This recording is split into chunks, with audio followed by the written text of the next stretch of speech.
coreografias, como é que, na verdade,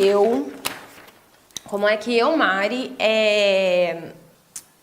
me organizo na hora de montar a coreografia e como é que eu consigo fazer com que o elenco se sinta satisfeito, o público se sinta satisfeito, o júri normalmente goste da coreografia, não lembro de nenhuma coreografia que o júri não tenha gostado, mas enfim, vamos lá então.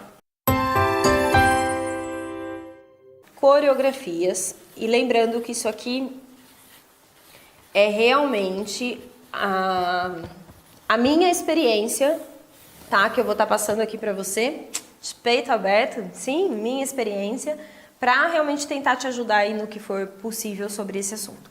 Bom, a primeira coisa aqui que a gente precisa pensar na hora de montar uma coreografia, vamos associar ao nosso jantar, sim? Então, a primeira coisa que eu preciso pensar é quem serão as pessoas convidadas para degustar esse jantar, ou seja, quem é a minha plateia? Sim, a minha plateia são as pessoas que sentam ali à mesa no meu jantar. Então eu preciso pensar na minha plateia. Minha coreografia é a receita que eu vou fazer, sim, aquele prato que eu vou fazer para oferecer no jantar. Então aqui minha plateia, vou colocar só um lembrete aqui, são os convidados do jantar. Beleza. Quem é essa plateia, né? Quem são esses convidados? É mãe e pai de aluno?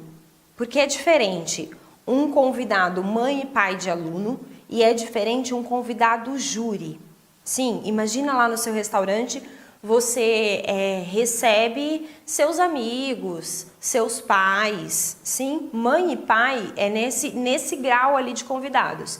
Agora, imagina você receber uma pessoa lá que faz avaliação de comida, esqueci o nome da pessoa que faz avaliação de comida, tem um nome, não tem? Esqueceu também, tá tudo bem. Tem um nome lá. Júri gastronômico. Obrigado. Um júri gastronômico, sim.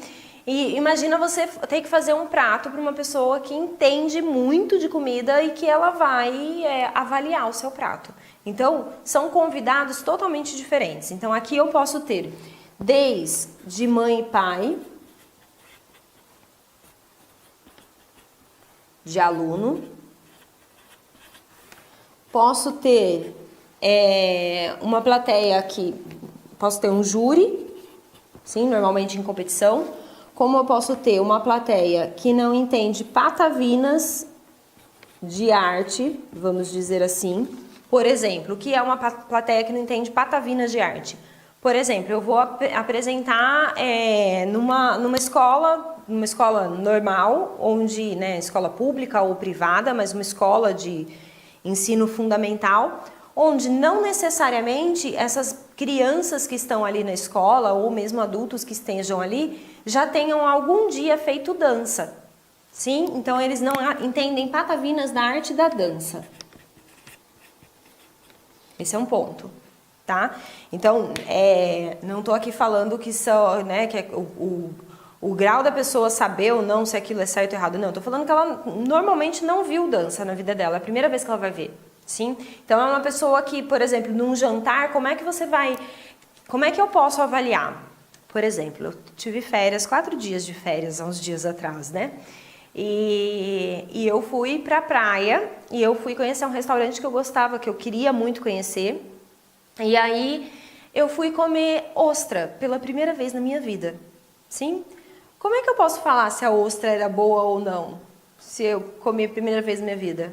Não tem como eu falar. É a mesma situação. É a mesma situação. Se a gente degusta um prato pela primeira vez, eu só tenho como falar se eu gostei ou não. Sim, uma opinião pessoal. Mas falar se o prato era bom, essas pessoas aqui não têm condição de falar. Diferente do júri. O júri tem. Tudo bem? Acompanhou? Depois eu posso oferecer também para uma determinada, né, um determinado grupo ali de pessoas que entendam muito.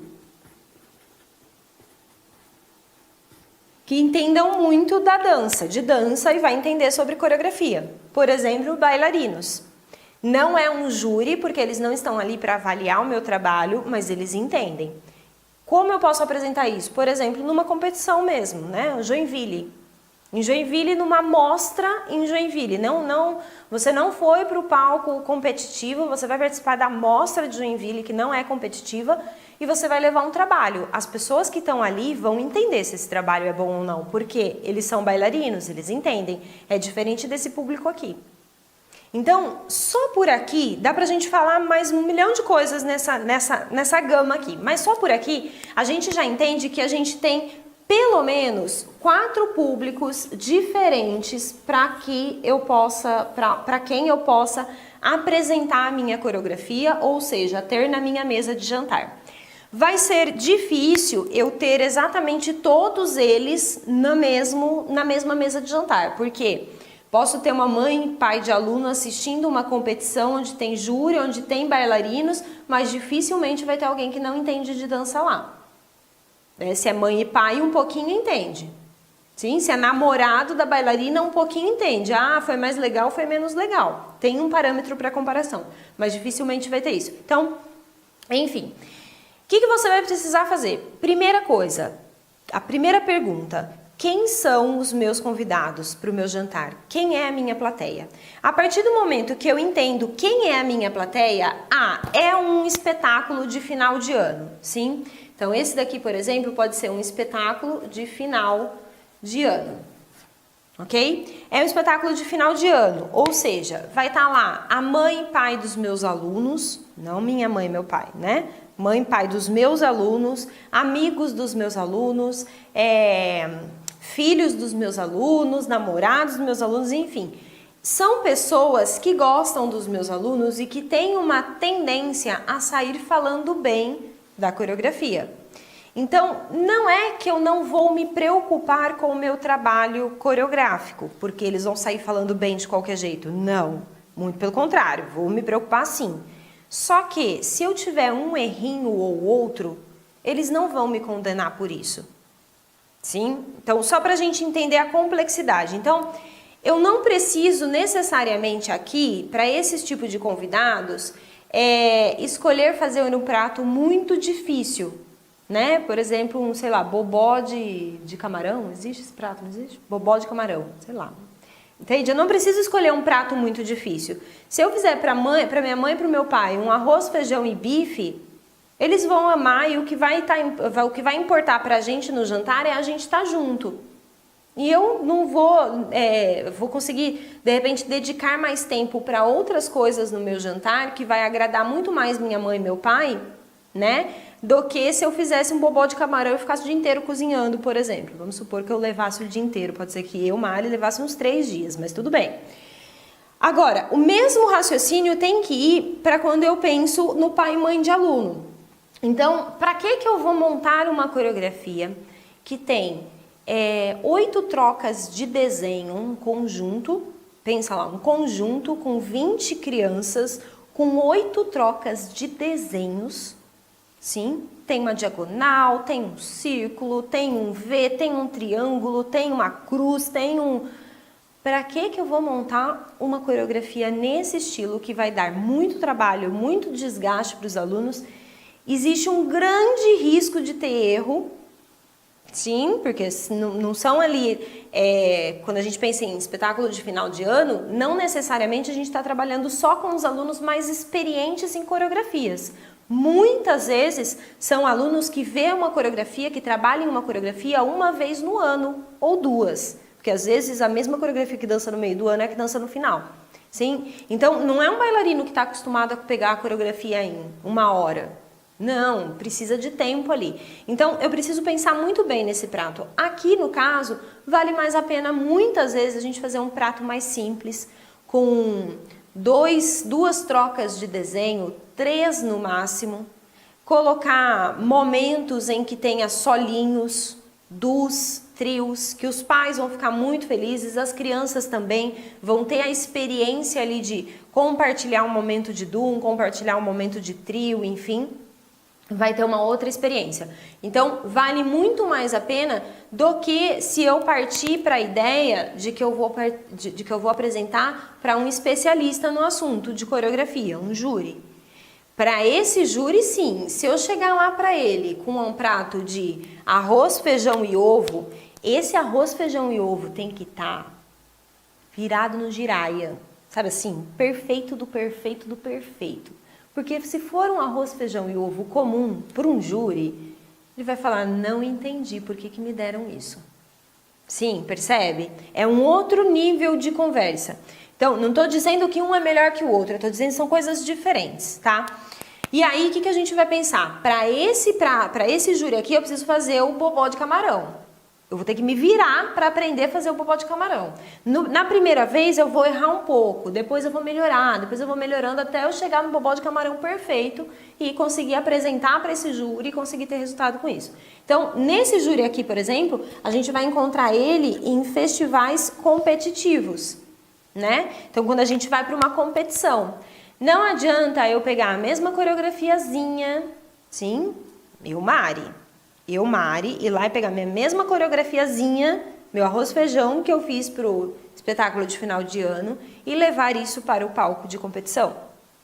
Ou esse arroz e feijão tá assim, perfeito, fora do normal, ou eu vou levar um caldo na competição, porque o júri vai falar, não entendi por que me trouxe isso. Então, a gente precisa pensar para quem que a gente está montando a coreografia, tá? E aí dá para falar de várias outras coisas, só vou pincelar aqui, mas, por exemplo, não adianta nada eu levar para um público que não entende patavinas da arte da dança, uma coreografia super alternativa, que a pessoa vai lá, faça um movimento, normalmente, né, normalmente moderno, tem mais essa tendência, né? Faz um movimento de cabeça, depois fica lá parado olhando para o público o resto da música inteira, depois sai e todo mundo vai olhar e não vai entender nada. Por mais que tenha um propósito maravilhoso, uma linguagem maravilhosa, uma ideia, enfim, o público não vai entender. Sim, é como se eu, sei lá, tivesse uma pessoa que não está acostumada com pratos muito diferentes, de repente eu vou lá e ofereço carpaccio. Sim, carpaccio, aquela carne bem fininha, assim, cru, com alcaparra, molho de mostarda. E aí eu vou lá e ofereço esse prato para a pessoa que está acostumada a comer bife, comer picanha. E aí, às vezes ela não conhece carpaccio, ela vai falar, não entendi, bife fininho, né? Carne fininha, mal passada, cru. Entende? Então, a gente precisa entender realmente para quem que eu estou apresentando. Nesse caso aqui, o que vale a pena? Se for crianças ali de 7 a 12 anos, talvez eu montar uma coreografia falando sobre os 3 porquinhos.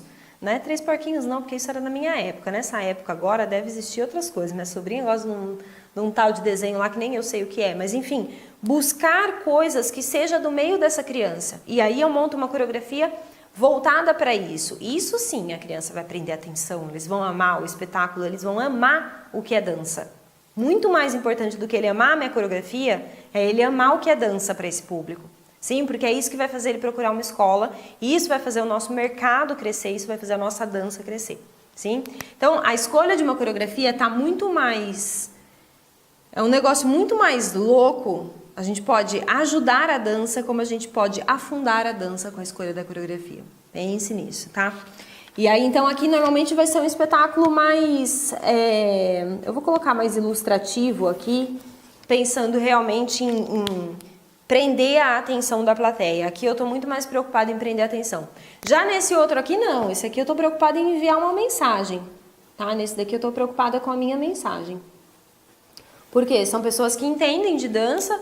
Lógico, não posso tecnicamente deixar as minhas bailarinas, né, errarem ali, porque as pessoas entendem, mas a mensagem coreográfica em si, o prato que eu vou escolher é indiferente, porque as bailarinas vão entender tanto do arroz com feijão, tanto do bobó de camarão, quanto de tudo. Sim? Então a gente tem esse perfil, pense qual é o seu perfil para você decidir realmente qual é o tipo de coreografia que você vai criar.